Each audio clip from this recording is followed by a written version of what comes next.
fake it till you make it, be it so you become it. And for a long time, I didn't truly understand what it meant to be a 7-figure human being. So the mindset shift I had to make was, what would a 7-figure CEO do in this situation? And that allowed me to make a lot of decisions, like not going out with my friends, like grinding on a Saturday, on a Sunday when everyone else is, relaxing, going to the gym, eating right, taking sales calls back to back to back, 10, 11, 12 hours straight, because that's what I did. Literally 2-3 months straight. I was just banging out sales calls. And that kind of just helped me figure out who I needed to become in order to keep doing this.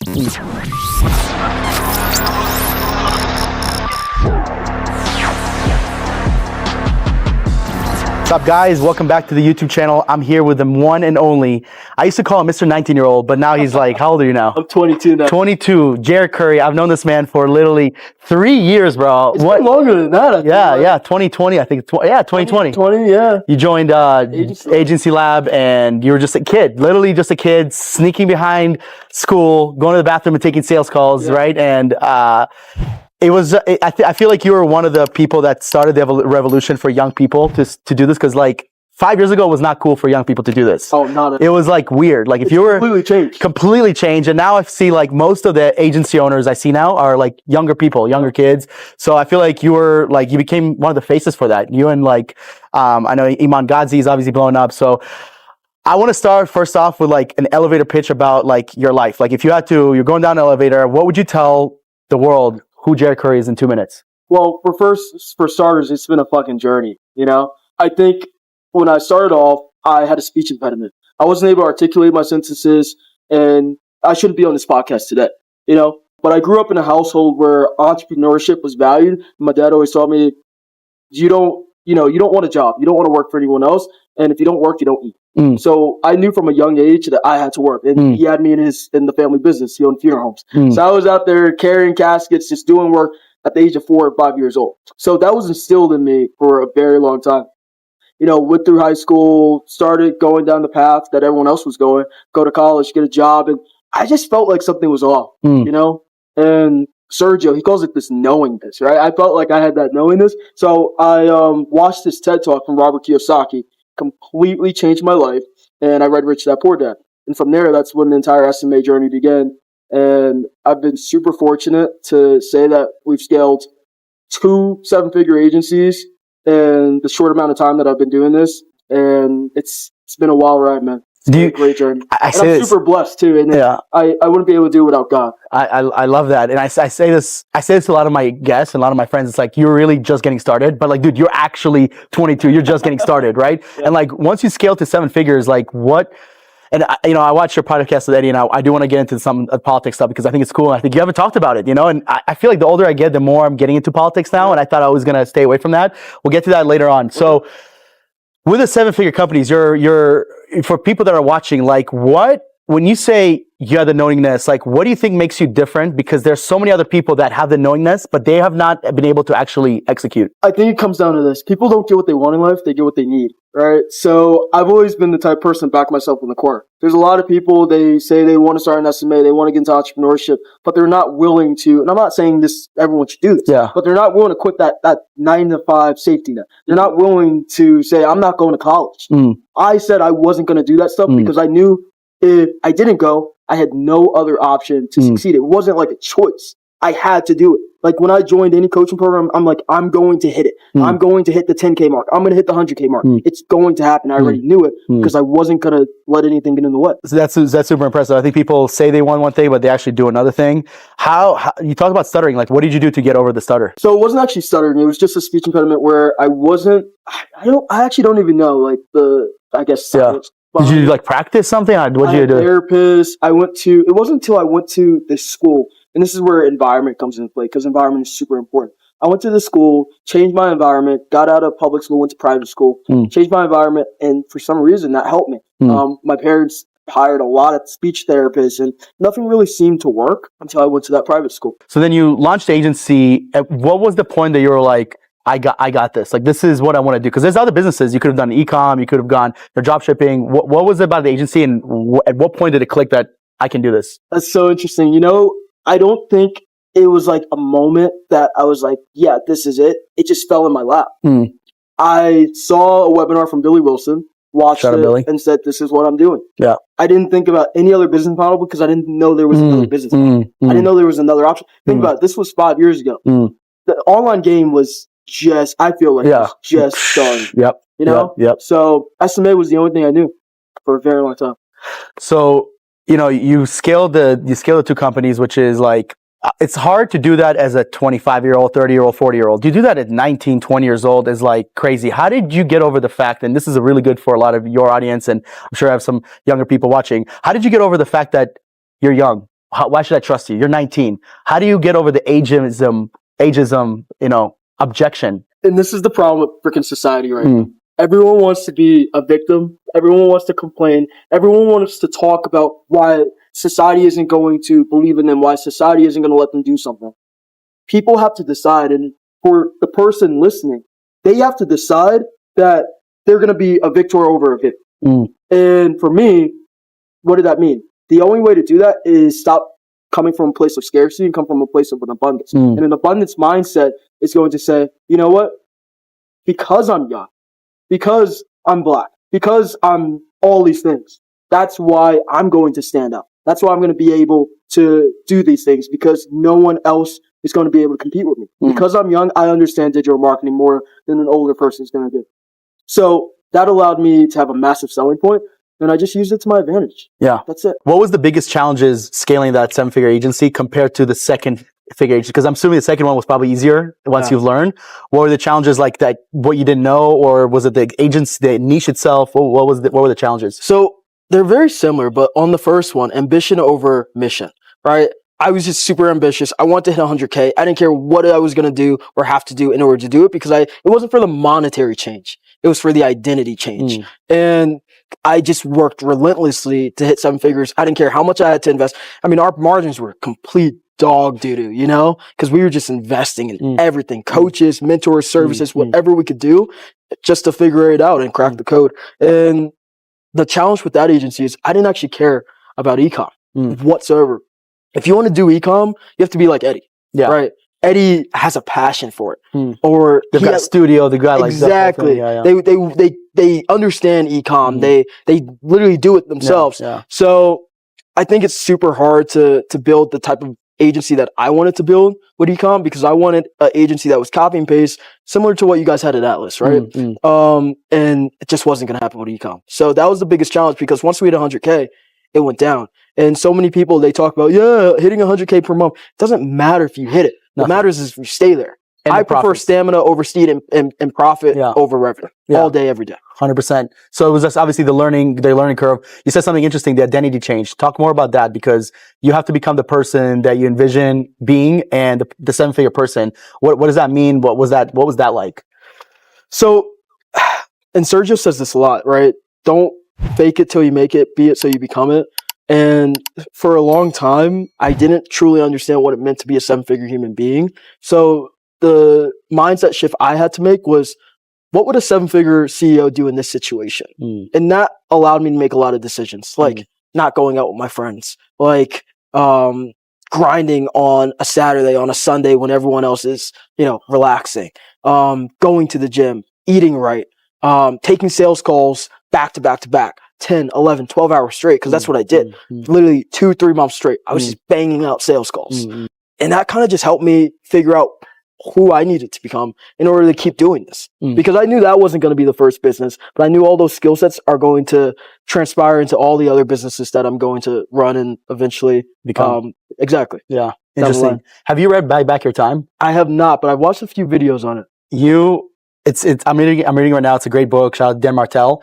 And you were like one of the first people that I've noticed that embody buy back your time like crazy. Because it's really, the concept is hiring people that can do the job for you. And you've done that at every level of your business. You were doing that when you were barely profitable. Like you were hiring people that you should not be hiring. 100%. But they were at least giving you the value. So where did that mindset come from? Like, was it like working with your dad at an early age, seeing like him delegating, or like where did that mindset come? Because even Joel had a really hard time with delegating. Like it took him over a year to delegate sales, and really like a year and a half to be completely off of sales. So where did that buy back your time come from? Because again, delegating time, you had that mindset from when you should not have had that mindset. You hire people you weren't supposed to. So like, honestly, a blessing and a curse because a lot of people do struggle with it, but I so easily relinquish control. And it's honestly been a detriment in some aspects, but I think overall it's benefited me. I think for starters, it's because I'm lazy, like at the end of the day.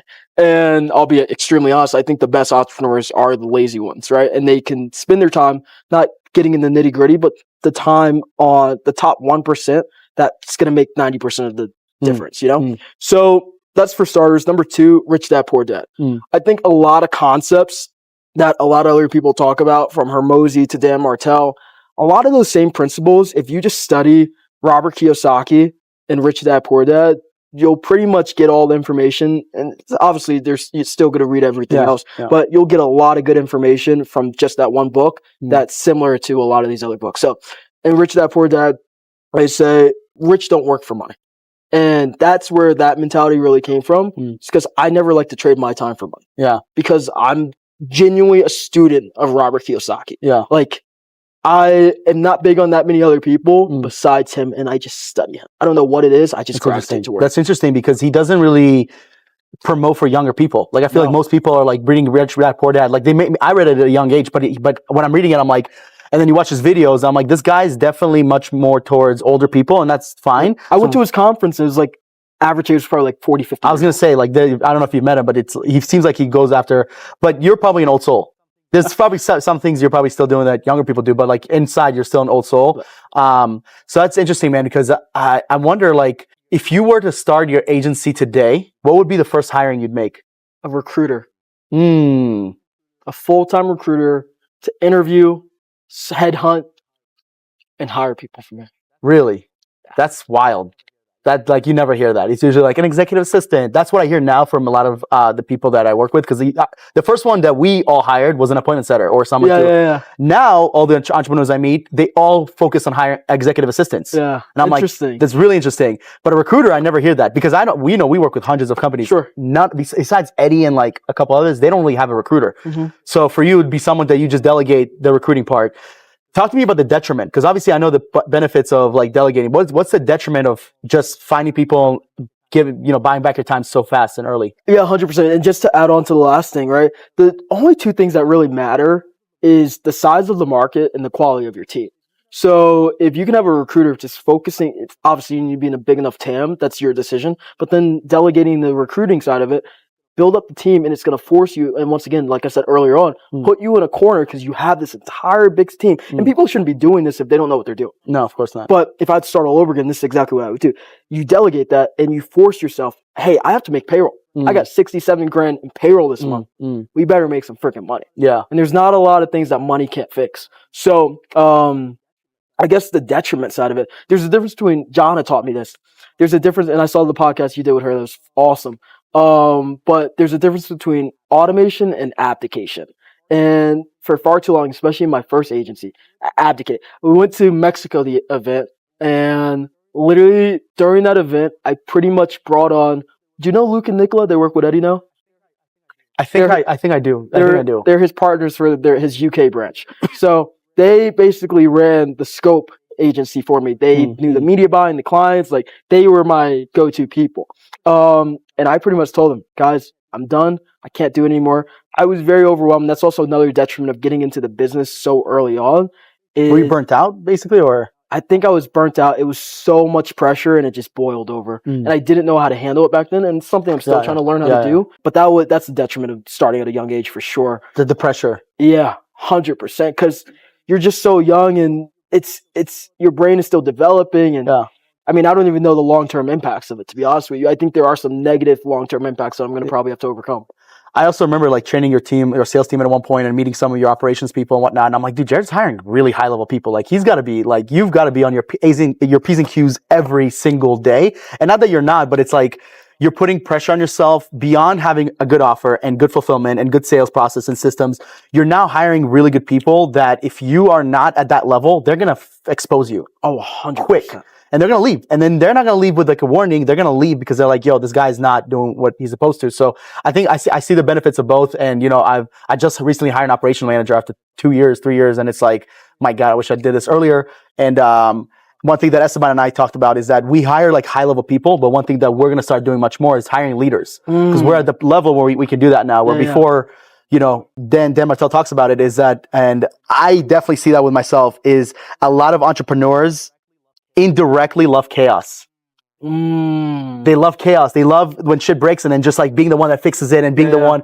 But if you are able to delegate it, and delegate, chaos is going to happen. But if you're able to delegate it, hire people that can actually put things together and have you focus on networking, relationships, running events, doing the things that can actually take the business like a huge step forward, it's a game changer. So, you know, going back to your point, hiring the recruiter is very, very interesting. So as we sit today, are you got the one business, the 7-figure, what's the state of Estate AI? You guys still part of that? Are you guys exiting? I know there was some talks there. I don't know if you guys can talk about that at all. Like where are you guys at with that? Yeah, so I can't talk too much about it, but what I can say is Matt and I are no longer pretty much in the business. Estate AI has been great to me. I still love the company. The company's still running and operating, which is super cool to see, because I haven't been involved in the Slack channel in months. Wow. Basically, Matt and I, we serve on the board of directors though. That's sick. That's sick. And but we pretty much have exited most of our equity in the company, and we just realized that SMMA is a 3 out of 10 opportunity that requires 10 out of 10 effort, and time, energy. We wanted to find bigger and better opportunities that were bigger plays that are higher leverage. Yeah. You know? Which I'm excited to talk to you about, because I have a feeling where you guys are headed next. At least you. I'm not sure too much about Matt, but at what point did you guys feel like the exit is coming? And let me expand on that. I've noticed a lot of agency owners, they sell too late. Yep. They sell 1 year late. They sell 6 months late. I just had who did I talk to? I just had a sales call with someone recently, and they just exited. And I was like, that's a good number. Don't get me wrong, it was high 6 figures. But if they exited a year ago, it would have been multi 7 figures. Yep. 100%. Did you guys feel like that with you? Like, you don't have to get to the numbers, but you guys feel like, because the exiting part, man, it's hard. I'll go through the whole process, and I'll be extremely honest with people as much as I possibly can. I guess just to circle back really quick, something that I learned with the last company, because of the automation versus abdication, I don't think I ever finished that. My bad on that. But we had Luke and Nicola. They ran the company. I just kind of like said, "Hey, run the company," and I disappeared. And I learned so much from that, because that company collapsed, not because of them, because of me, because I didn't set them up for success. And with Estate, we did our very best as much as we possibly could. We had managers in place for every department to make sure that every department was running, operating, and we could leave it in good hands. Now, I think we could have left it in better hands, to be quite honest with people. It can always be better. We can always improve. Just like our founding fathers say, a more perfect union. We could have made it a little bit better. But overall, we decided, and I don't know if you remember, we came to Colombia about 2 years ago, and we were talking about exiting. And you said, exit when things are going well. And I still remember that to this day, and that was a big reason as to why we did it, because of what you said. Exit when things are going well, before they go to shit, basically. And we did that. We decided to put it on the market about a year ago, a little more than a year ago. And we had a horrible M&A process, unfortunately. To the people that don't know what M&A is, mergers and acquisitions. So we had our broker. They were pretty much managing the deal, and basically we just got under contract with the wrong buyer, someone who we realized didn't actually have the money to buy the agency. How did you even get in touch with them in the first place? So we had our business broker. We used a company. I can't disclose the company, but we used a company, and they basically were in charge of. It's like a real estate agent, but instead of selling a house, it's selling a business. Did you vet this person or this company before going to them? They're one of the biggest brokerages in the country for marketing agencies. Got it. If anyone, so they're trusted. Very trusted. And honestly, I know they do a good job for a lot of people, but we just didn't have the best experience. Which sucks, because I've heard that happen with. I mean, we hear that happen with clients that come work with us, or even you guys, where it's like, we've done such a good job for so many other people, but then a couple of people don't have the best experience. So then you go through that process, and like for a year. Which, by the way, how long on average should an agency go? Like, if you put it on the market, like, what do you see an agency? How long does it take to sell? We were under contract in a month. We had so many interested buyers in Estate, because we built the company to sell. Most people don't know how to build an agency to sell whatsoever. We were super fortunate in that regard. People wanted to buy our company. But we put it under contract. typically an agency should do diligence, getting finances or basically debt to buy the business, the legal due diligence, culture, all of that stuff should be done within 90 to 120 days. It took us a year. That's crazy. And we actually didn't sell to that buyer. So you sold to someone else? Correct. At probably a lower evaluation? Significantly lower. That's crazy. Just because, and we didn't have to. Yeah. But Matt and I did not want to be in it any longer. Was it just, and this is my thing, because I think you and I believe so much in entrepreneurship in the business world just because of what has happened and transpired to us and other people around us. But we always hear, like, if you are like burnt out or you feel like you don't want to do it anymore, it means that you never really were passionate or had love for it. And obviously you love the team and all that stuff. Is that what it is? Like, what was it about you guys not wanting to be a part of it? Because you guys weren't making money. Yeah. I think a big part, it was just such a big operation. I genuinely don't believe most agencies should scale past $150,000 per month. I don't think the model can sustain that, at least with the current way that services and coaches preach it. Yeah. They can't, it's not, I don't believe it's sustainable. Yeah, unless you're building like Billy Wilson. I think he's got one of the best agencies in the space. No one talks about him. Yeah. But all MRR, no PIFs, 7 figures, high margins, very lean team. Shout out to Josh too. Josh is a big part of that too. Yeah. 100%.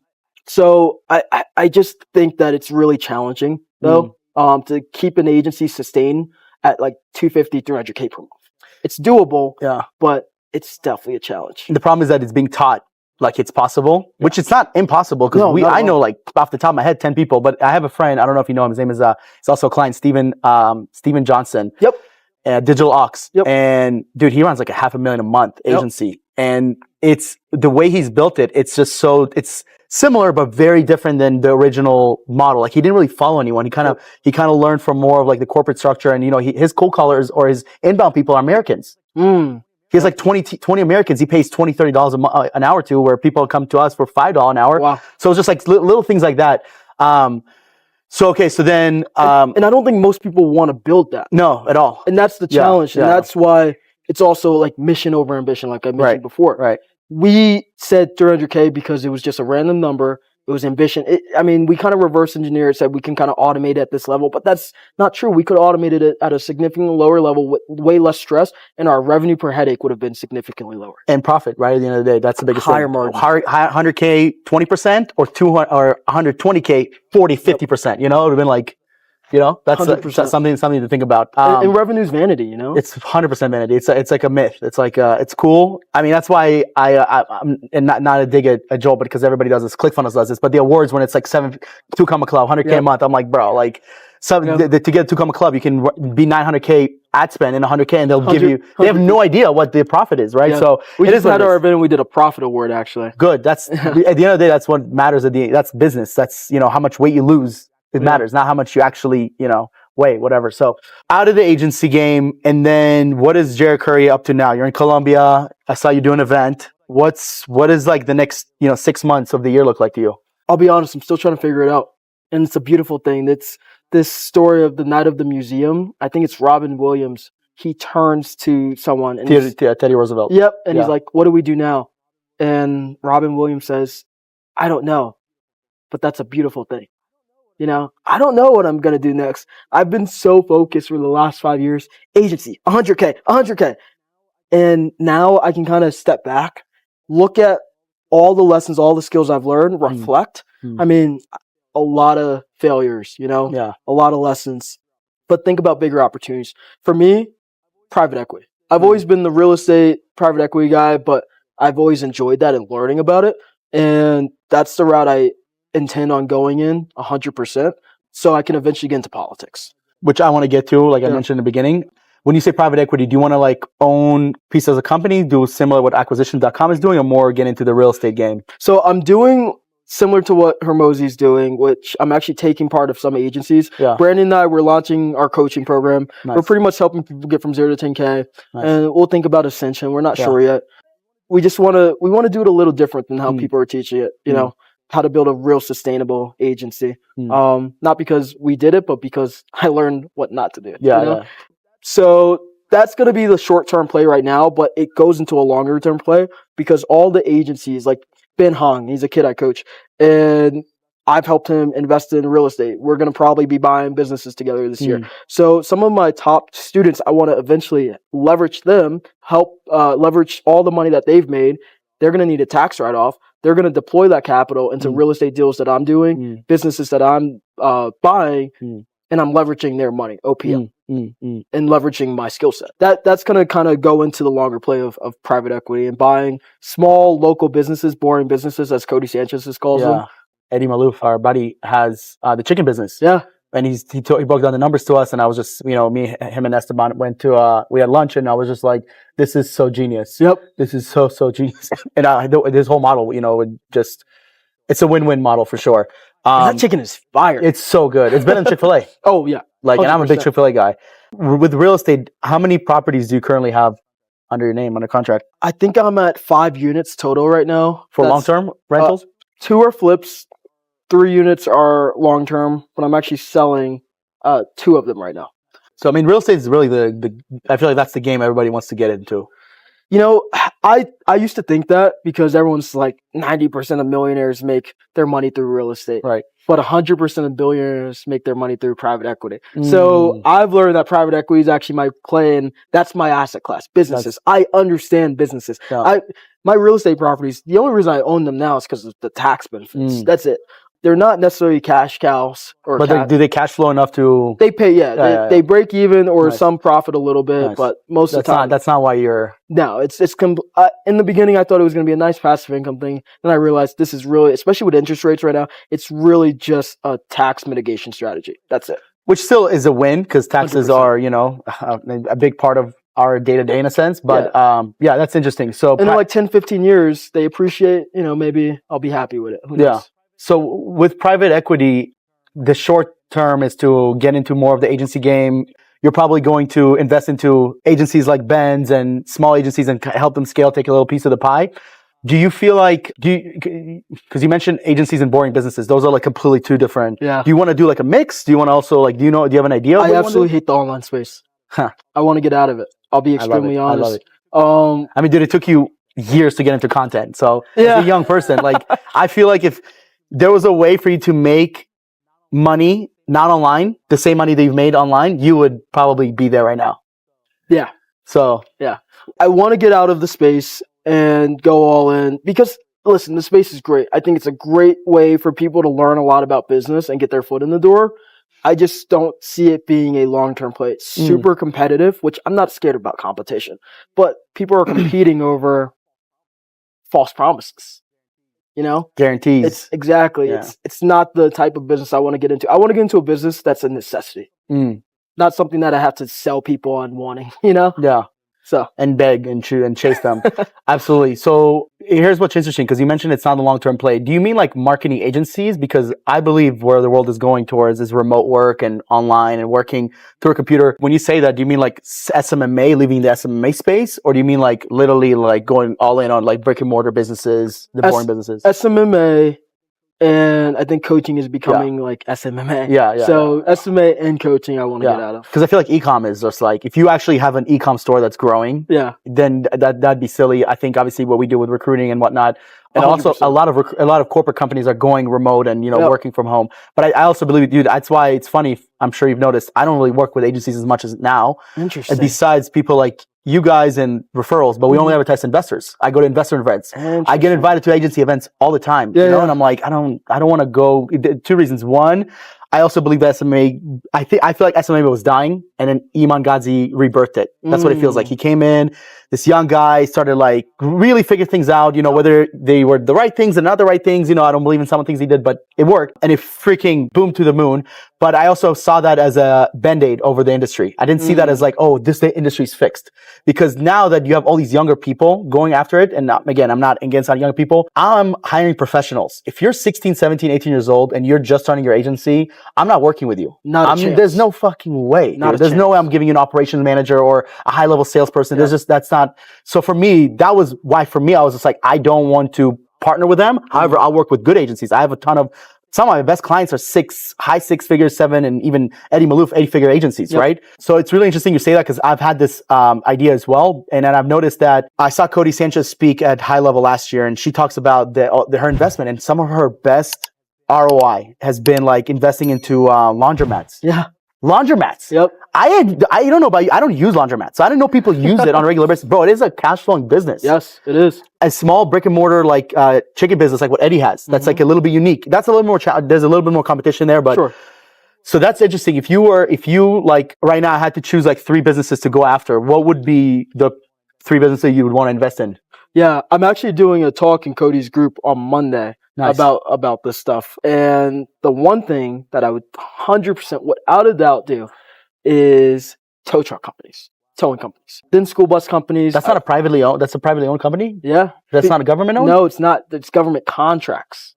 Wow, I don't know that. Which government contracts are obviously super valuable, 5-10-year terms. Yes. If there's ever an accident on the freeway, it happens all the time. All the time. And then also just private citizens, you know, AAA, they contract out their work, you know. So tow truck companies, school bus companies, another government contract. Wow, that's not also not. I thought that was all government owned. No, well, some government, some local municipalities do it themselves. Right. But a lot of places, especially where I live in New Jersey, most of like Dapper, it's a school bus company. Oh, you say school bus? Okay, interesting. Yeah, Okay. So Dapper, school bus company. They have, you know, a fleet of 500 school buses. And since I was growing up, I was always so fascinated by it. I don't know what it was. I'm like, Dapper, I just see their buses all over the place. And they're just making so much money.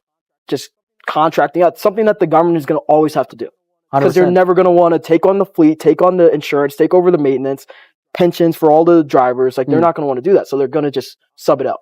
So I want to challenge you on the towing company because I think it's smart. Short term, let me tell you why. With where electric cars are going, I feel like the car crashes and insurance companies, towing companies are going to diminish. That's true. Slowly. I do see a lot of Teslas, though, being towed because they break down a lot. They do. With technology, I feel like it's going to improve. I see the future, like 10 years from now, maybe even before, maybe after, where majority of the road in the U.S., maybe not here yet in Colombia, but in the future in the U.S., I see it as majority being electric. So I'm wondering, like, what's going to happen with insurance companies, towing companies, like, that's like a business where for the next 5 to 10 years you can make it. But the thing is, if you make money from it, then you can take that and start investing into the future. So before we get into politics, I do have funeral homes. Sorry, funeral homes. So that's what your dad, which I had no idea. That's like I had a client. He was in agency lab too, and he was doing funerals. I can't remember his name. I don't know if you know what I'm talking about. He might have been even before you got there. His name's Steven. And he was working with funeral homes. And I always thought to myself, I was like, that is a genius business. But part of you has to feel like, I don't want to say you're doing something wrong because you're definitely not. But it feels like, man, you're making money off of people dying, but then someone needs that business. 100%. You, as a kid, you had no idea, like, your parents. But like, as you grow up, like, what are your thoughts on like running a funeral home business? Yeah, well, I think it's interesting because there's a lot of preconceived notions like making money off people dying, but what you're really doing, you're making money on helping people grieve and get through the process. That's what a good funeral home does. Right. Like if it's done right, you're helping people grieve because it's supposed to be a celebration of life. It's not supposed to be some somber, I mean, that's the way a lot of people do it. But for my dad's business, we make it a celebration of life. I like that a lot. So funerals, school buses, towing companies. That's really interesting. What are your thoughts on like artificial intelligence and how you're going to be able to incorporate that to a lot of these businesses? Because like, man, we hear it all the time. Like you probably saw already the updates with ChatGPT. We actually started using it for role playing, dude. Wow. You can literally ask ChatGPT what service you're using, what you're doing, what you're selling, and to literally have them combat role play. It is insane. Now it doesn't go really that deep because at one point like, okay, let's schedule a follow-up. Sure. But the fact that you can already do 60-70% of the role play about objection handling. That's what it is. I'm like, oh my God, at what point is this going to just take over sales? It's going to take over this and that. So are you fearful of AI or do you feel like you're going to be able to utilize it to like your advantage? The greatest wealth transfer of all times is about to happen. We call it the silver tsunami in the micro PE world, right? And so many baby boomers are going to retire. Cody Sanchez, everyone's seen the stat. She talks about it all the time. What is it? 10,000 baby boomers are retiring every single day, and 2 out of 10 of them own businesses. And most of their kids don't want to actually take them over. And I'm seeing it in the space. I'm talking to these business owners. Either they don't have kids or their kids are just not interested whatsoever in taking over the business, which is fascinating. I think because of that, there's just so little competition. So I'm actually not worried whatsoever.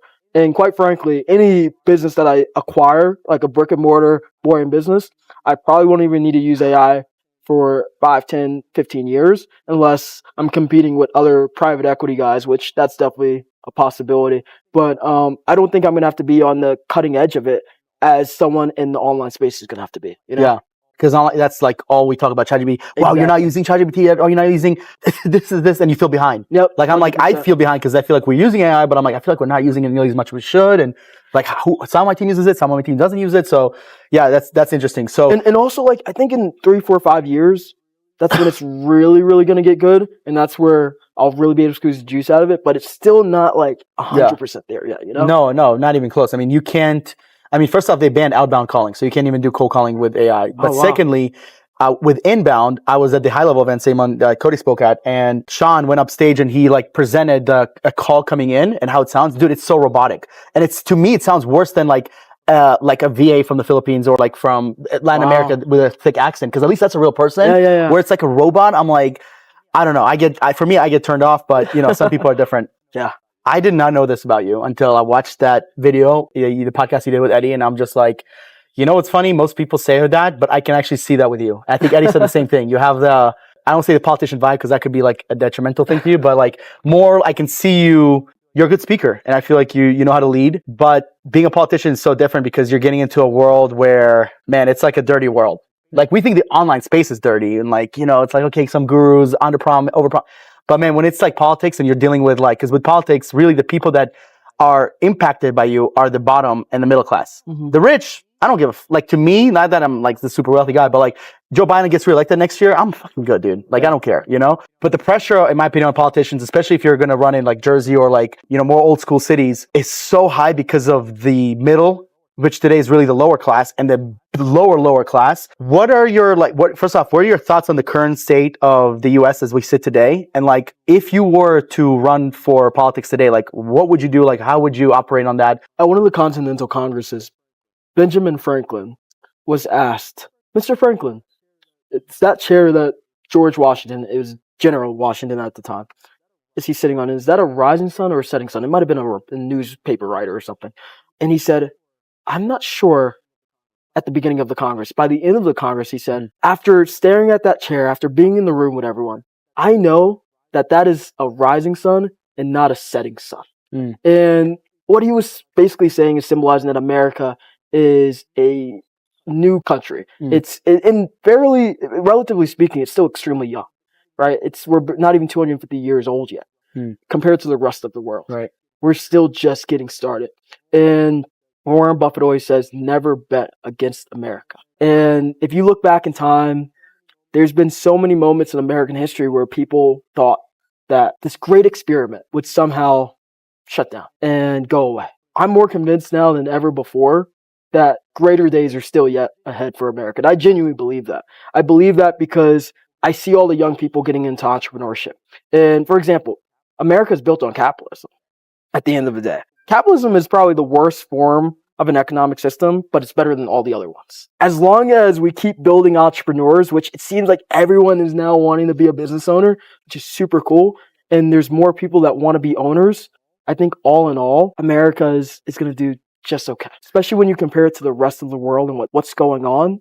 People are running away from wherever they're at to come to America. We're still that beacon of hope. I agree with you. To a certain degree, the entrepreneurs thing, I want to challenge you on it, because although I do like where people are, it does feel like a lot more people are entrepreneurs.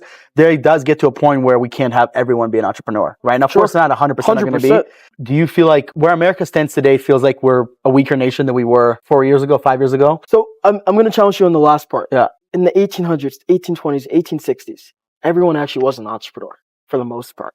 Right? The farmer was an entrepreneur. He was selling his goods to everyone else. Not America was built on agriculture. Yeah. There obviously were employees and things of that such, but pretty much everyone owned a business or sold or traded something in order to make income.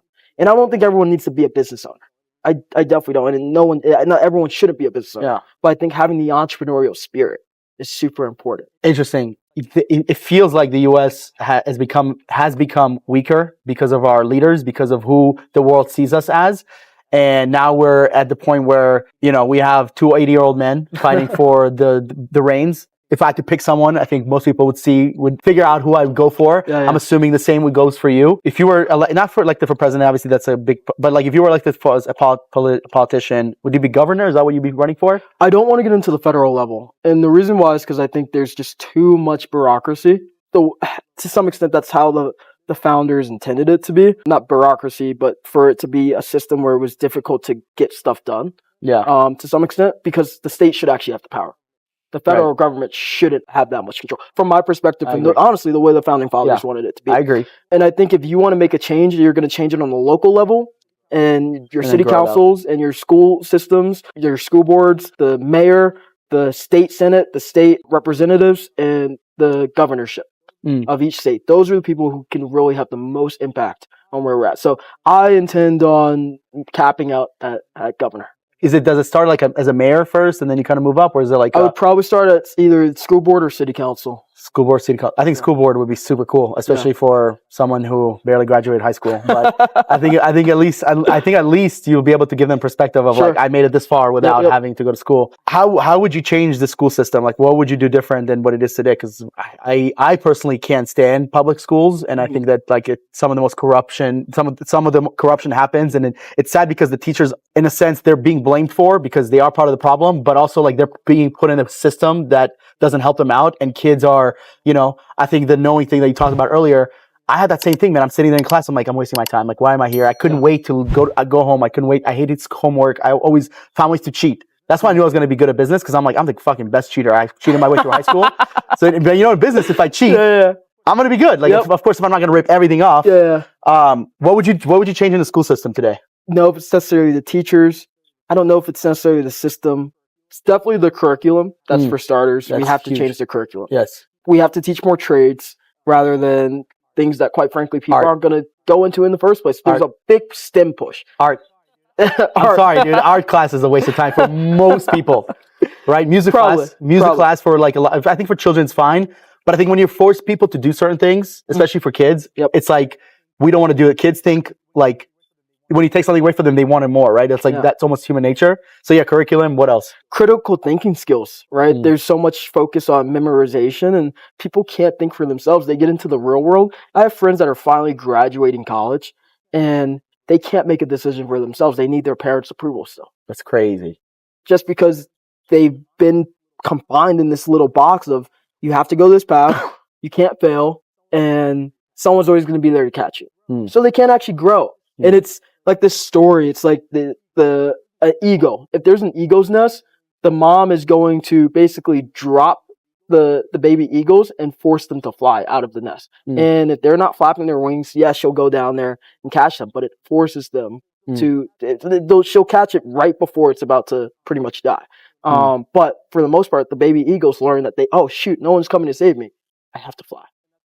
Yeah. And that's what most parents aren't doing now. And I think I'm going to take it a step further.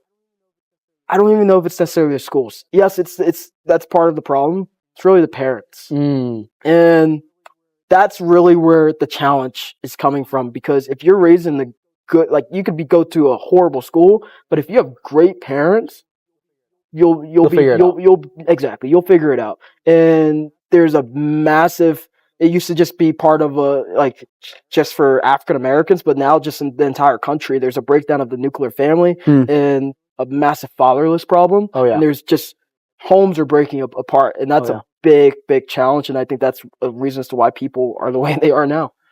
Especially people like our age, I feel like, because you mentioned earlier, I'm a little older than you, but you have friends that are like graduating college. Yeah. And like, do you ever like look back at how different your last 4 years compared to their last 4 years are? Like, I don't know if you do that, because I actually made a video earlier. I'm like, I got this advice from a friend. He says, you're much farther ahead than most people, but your family's still not retired.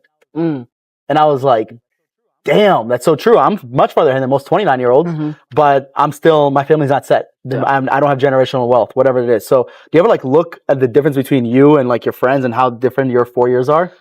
I do, but I try not to compare, because I don't want to compete with anyone besides my future self. And I think I'll say one last thing on that note is, quite frankly, I still just don't feel like it's enough.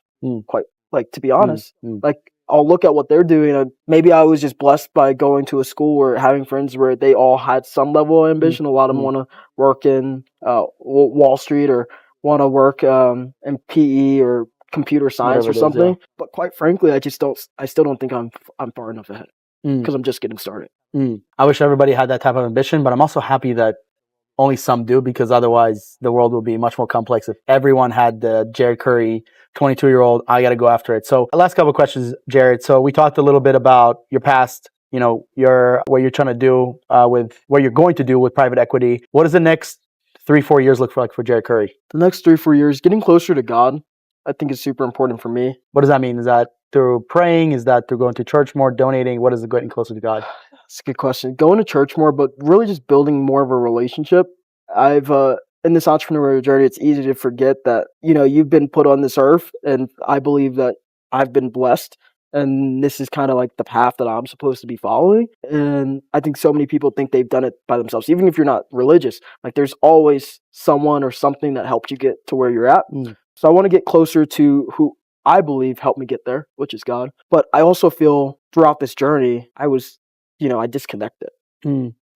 I forgot what actually mattered and what I actually value. And I'm still trying to figure out what that relationship is like. It's a struggle, quite frankly, especially being so young and having so many possible distractions, opportunities, vices for sure. But it's a battle. Yeah. It's a battle from, so going through that. I like that because I feel like last year I got a lot more close. I got closer to God for sure through different experiences, more through substances that I've done and just like seeing God in a different way. And I'm like, holy shit, there's just no way that I'm here now and all this is happening. And it's just like an accident. And I agree with you, man. I think religion is just, I believe religion is just a distraction from getting closer to God. And it's like a way to put people in a box. And it's funny because like, even Christian people, which I believe you are, Christian people have like different sets of beliefs than Catholics, different sets of beliefs than Protestants, and all these people. But at the end, it all leads to God. Yep. So how we get there, I don't think it matters as long as you have it there. Because like you have the Jewish people, you have Islam, and we can do a whole podcast about religion because I'm fascinated by that. So getting closer to God. What else? What else in the next 3 to 4 years? We're scaling the coaching business, so that's a big focus. Because that money from the coaching business for me is going to go directly into obviously private equity, but mostly business. I'm not business mind, mostly politics. I want to fund my own political campaign. I want to create a political PAC, and I really don't want to rely on outside donors. There's this guy. He is running for president, and he's using his own money right now to get to where he is. And he gets the most hate I've ever seen in the history of any president ever getting hate. And I thought to myself, is it because he's not using the establishment money and he's just using his own money? So it's something that you have to be, it's great, but it's also so controversial because most business owners don't want to be in politics, and most politicians never ran a business. This is why, I respect Trump, and if it was my vote, I would either go for him or Vivek. I'm a big Vivek guy. I think how he thinks, the fact that he's operating as a business owner, I'm like, this guy knows how to lead. He's been successful, so on and so forth. So that's interesting. So as we sit today, why, and this, you're not yet credible, but I can't wait for you to use maybe some of this video in the future, or maybe you can learn from this, but why should someone vote for you? We're in a fight right now between American principles and non-American principles. And the only way to win that fight is by making sure that the dreamers know, because the American dream is not dead. The dreamers themselves are dead. And we have to make the dreamers realize that there's still an American dream for them, that they can still achieve what they want to achieve. And even if you're not in America, this message is for people. Because the American dream, it transcends beyond borders, in my opinion. My great-great-grandfather was a slave. My great-grandfather was a sharecropper.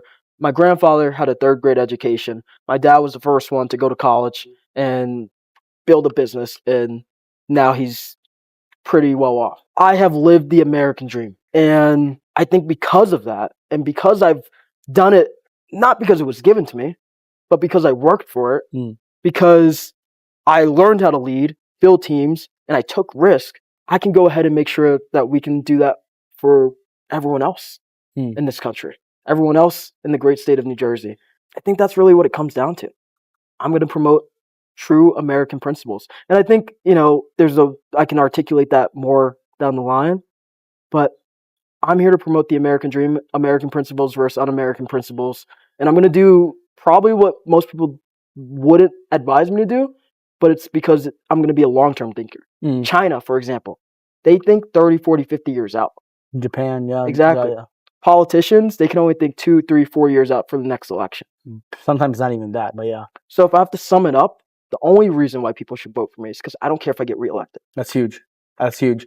Obviously, you've had an advantage. What would you tell someone that's like, well, Jared, you know, he comes first off, both his parents were in his life. He comes from a successful home. Of course, he's lucky. He got lucky. He's someone that, you know, he's like, you know, it's funny to me and you because it's hilarious because we know I have rich friends that their kids are absolute bums. Yeah. And then I have friends that are from literally the bottom barrel hoods and they're successful. And whether my friends or people I've heard about.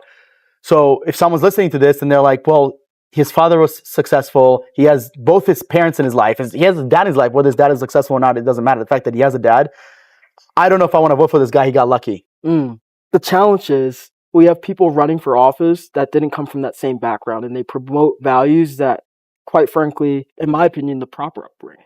I think because I was brought up that way, you should want me in office because I can make sure that more people get brought up that way. Because I can promote the real values that truly matter. If someone's never experienced it, they'll never be able to recreate it for others. You can't create a dream from if you've never done it. You've never done. Nobody else has done it, right? It's like you've lived the dream, and now you can actually promote it. That's awesome, man. Well, dude, first off, I appreciate you coming here. I love that you're here in Colombia. I love connecting with you. You're a bright person. You make the world a better place, like truly. Thank you. And I love that you inspire younger people because I wish that I was younger and was able to look up to you. You know, like it's cool to see someone like that, someone that truly cares about other people. And again, we say this all the time. You're actually just getting started. So I hope that, you know, the people that are watching this, they can come back to this video in the future and, you know, watch it now and be like, that's someone that not only do I want to do business with, but I'll cast my vote for. So here we are. Thanks, man. Yep.